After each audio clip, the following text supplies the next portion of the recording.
வணக்கம். எனக்கு கீதா சமையலறை நம்ம பார்க்க போகிறது இம்யூனிட்டியை பூஸ்ட் பண்ணக்கூடிய 2 டீ ரெசிபி தான். கஷாயம் குடிக்க பிடிக்காதவங்க, கோல்டு, தலைவலி, அதே மாதிரி இம்யூனிட்டியை பூஸ்ட் பண்ணுறதுக்கு ஈஸியாக டீயே ஹெல்த்தியாக பண்ணலாம். எப்படி பண்ணலாம் அப்படிங்கிறத பார்க்கலாம். ஸோ அதுக்கு முதல்ல தண்ணி சேர்த்துக்கோங்க. நான் 1.5 கப் தண்ணி சேர்க்குறேன். ஸோ நல்லா கொதிக்கணும் தண்ணி. இப்போ கொதிச்சிடுச்சு. ஸோ இப்போ 1 ஸ்பூன் டீ பவுடர். நான் 2 பேர் குடிக்கிற மாதிரி ப்ரிப்பேர் பண்ணி காமிக்கிறேன். அடுத்து சின்ன துண்டு பட்டை, 2 கிராம்பு, 2 ஏலக்காவை பிச்சு போட்டிருக்கேன். ஸோ அடுத்து கொஞ்சம் சோம்பு, அடுத்து துருவின இஞ்சி. ஸோ இது நல்லா கொதிக்கணும். டீ பவுடர் அந்த ரா ஸ்மெல்லு இருக்கும், பச்சை ஸ்மெல்லு. ஸோ அது போகிற வரைக்கும் நல்லா வேகணும். அதே மாதிரியே மற்ற ஸ்பைசஸோட எசன்ஸ் எல்லாம் அதில் இறங்கணும். அது வரைக்கும் நல்லா கொதிக்க விடுங்க. ஸோ இப்போ பார்த்தீங்கன்னா ஒரு 5 மினிட்ஸ் ஆயிடுச்சு. நல்லா கொதிச்சிருச்சு. இப்போ பால் நான் 1.5 கப் ஆட் பண்ணுறேன்.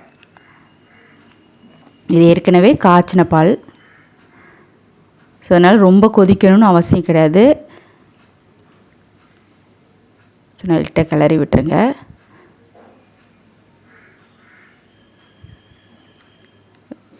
ஸோ இப்போ பார்த்தீங்கன்னா ஒரு கொதி வந்துடுச்சு. ஸோ இப்போ மிக்ஸ் பண்ணி விட்டுருங்க. ஸோ கொதி வந்ததுக்கு அப்புறமா ரொம்ப நேரம் வச்சுருக்காதீங்க. பாலை ரொம்ப நேரம் நம்ம கொதிக்க விட்டோம்னா டீ அவ்வளோ டேஸ்ட்டாக இருக்காது. அவ்வளோதான், போதும்.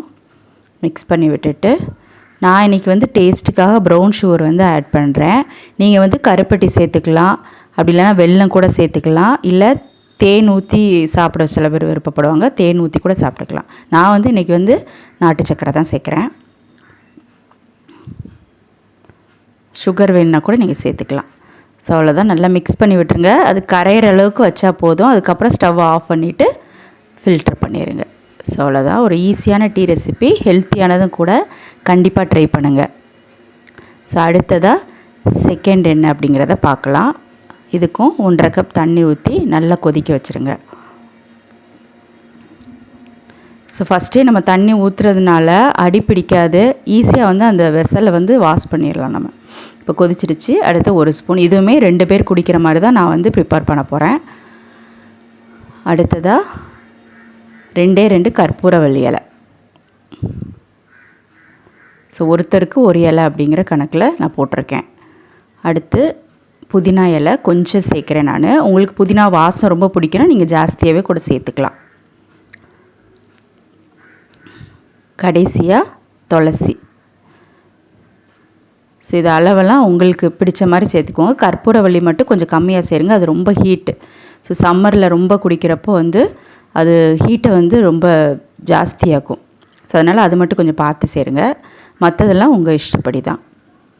ஸோ எல்லா இலையுமே பறித்த பிறகு நல்லா வாஷ் பண்ணிவிட்டு அதுக்கப்புறம் சேருங்க. இப்போ நல்லா வேகணும். ஸோ இப்போ 5 மினிட்ஸ் ஆயிடுச்சு. நல்லா வெந்துருச்சு. டீ பவுடர் எல்லாமே அடியில் போயிடுச்சு. ஸோ இந்த டைமில் 1.5 கப் பால் சேர்த்துக்கோங்க. இதுவுமே காய்ச்சின பால் தான் நான் சேர்க்குறேன்.